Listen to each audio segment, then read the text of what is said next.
Hello, John Talley here with Partzilla.com. Today I'm going to show you how to change out the chain and sprockets on our 2008 Honda CBR600RR. Not really that difficult of a process. Only really trick is I'm going with an OEM chain. It actually has what they call a staking procedure instead of a clip. It's more secure, and that's the one I really want to go with. We're also going to take a peek at the chain guide. It actually goes over the front of your swing arm and protects it. Want to make sure that's in good shape. So let me get these couple of pieces out of the way, and we'll get out the grinding wheel, and I'll show you how to get it cut off.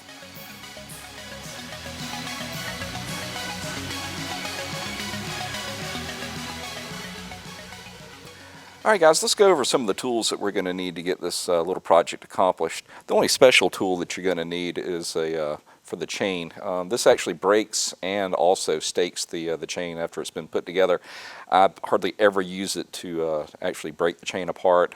I prefer just to use an angle grinder, just to grind off the rivets and then push them out. Beyond that, pretty minimal tools. Need a 3/4 to actually operate this particular chain tool. Then you'll need a 10 and a 12 millimeter just to open in wrenches. As far as sockets, you'll need an 8, a 10, a 12, and a 17. I'm actually going to be using an impact drive. That's not absolutely necessary, just makes life go through a little bit faster when you're trying to do disassembly. Beyond that, you'll need a torque wrench. I actually use 2 of them.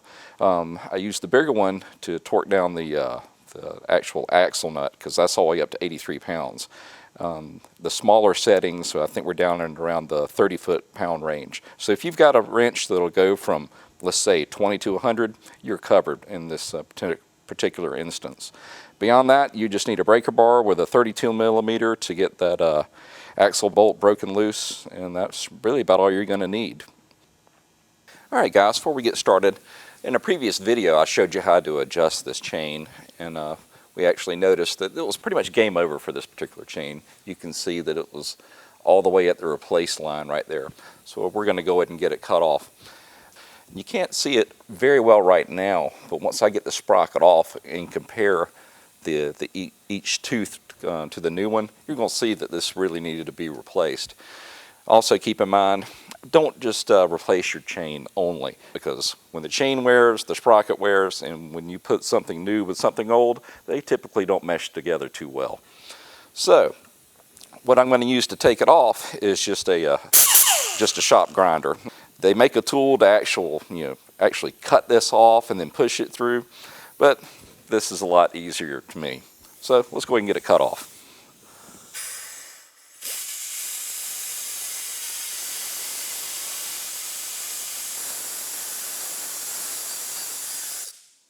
Alright, well, those flattened out. Just take a regular screwdriver and off she goes. Alright, with that outer plate off, we can go ahead and push the link through. Say, pretty easy.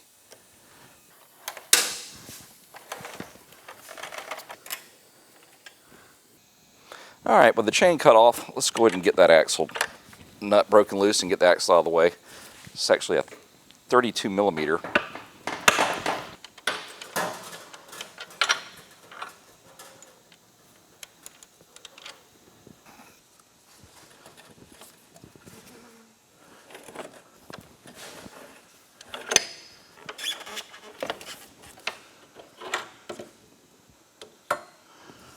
Alright, just doing an initial inspection of our chain guide that goes around our swing arm.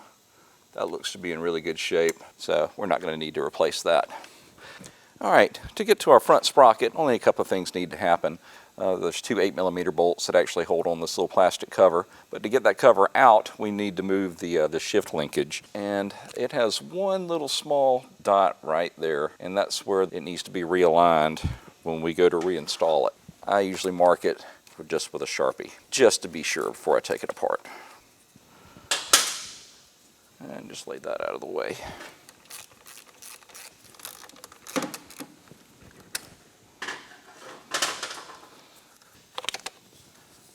And there she comes. Now what I'm going to do is I'm going to use an impact wrench to actually remove this bolt. Its torque spec is 40 foot-pounds.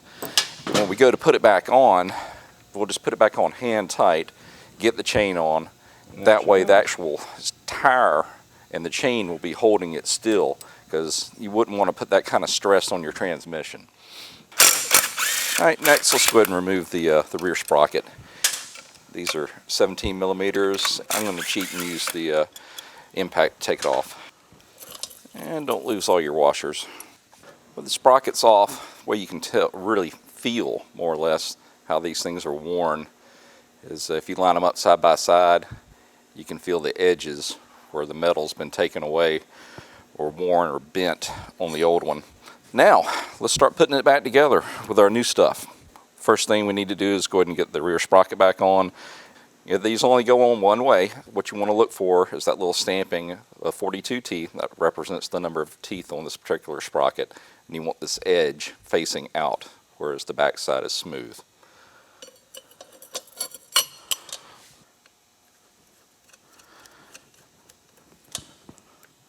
And the torque on these is 47 foot-pounds. Let's go ahead and get our front sprocket on. And we want the markings right here with the 16T. We want this facing out. And like I said, we're going to put this on just hand tight for right now. We'll torque it down once we actually get the chain put on. Alright, we're going to go ahead and get our axle prepped so we can go ahead and reinstall that rear tire. Get it cleaned up, re-greased. Not that it's spinning on the surface or anything. I just don't want it to rust and then lock in on those bearings. You want to be careful when you're putting the brake caliper back on. You may need to go in here and compress the piston so you got enough clearance to wiggle it in there, because this section actually has to go up inside the frame to keep it from rotating. Alright, as you can see, I'm using a couple of 2x4s to keep the tire up, because this is an awful lot to try to keep aligned. That gets us pretty close to where it needs to be. We're just going to put this on there hand tight. So what we're going to do is move this adjuster just to get that bolt broken loose, and then screw it back in, because we want that pointer, which was here, to end up in this new area. Of course, you need to do that on both sides. Alright, that should be a pretty good starting point. Before we cut the chain, I just wanted to point out something to you.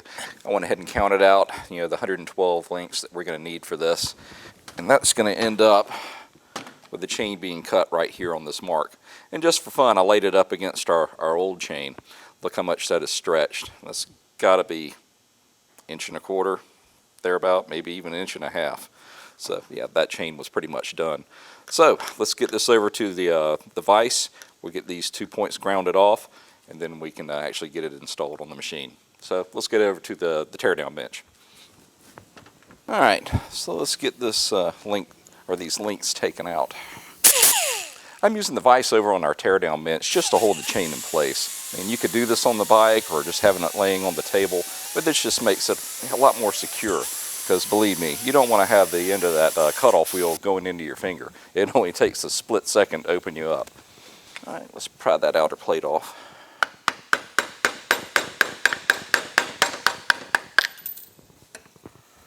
Alright, so let's get that chain routed through there.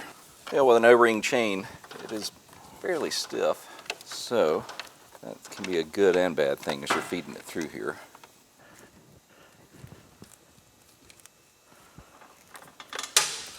Alright, let's go ahead and get this master link put together. It ships with 4 O-rings. I want to get the 2 on the back side and the 2 on the front. Alright, the tool I'm going to be using is actually made by Honda. And the first thing we have to do is actually get the plate pushed on there and compressed all the way in. And at that point, we'll reconfigure the tool and get both of those points staked. Alright, we've got our front and back plates on there, and then the tool set up. Make sure she's aligned right, and we'll go ahead and press that outer link on. That should be it. Alright, remove your backing plates, get those out of the way, and the way you want to set up your tool is you want to use this little backing pin. Goes there, and we put our flare, and we're going to do 1 rivet at a time.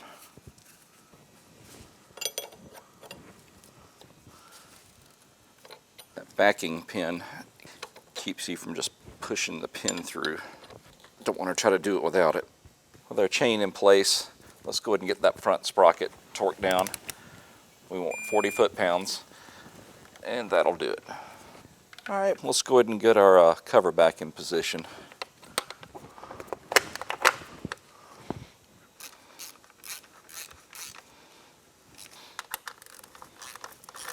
And now let's go ahead and get the shift linkage back on there. It'll have a little indentation right there, but remember I marked it as well, just to make it easier to see. Well, all right, guys. Only thing left now is just to adjust the chain as far as the tension on it. And if you would, just reference our video that shows you exactly how to do that. Listen, if you need any of the parts or the chain, sprockets, or anything that I use during this procedure, why don't you find us at partzilla.com. We can get you taken care of. If there's something I did that didn't make sense to you, or you need a clarification on, just leave it in the comments section below and I'll do my best to answer it. Until next time, we just want to say thanks for watching.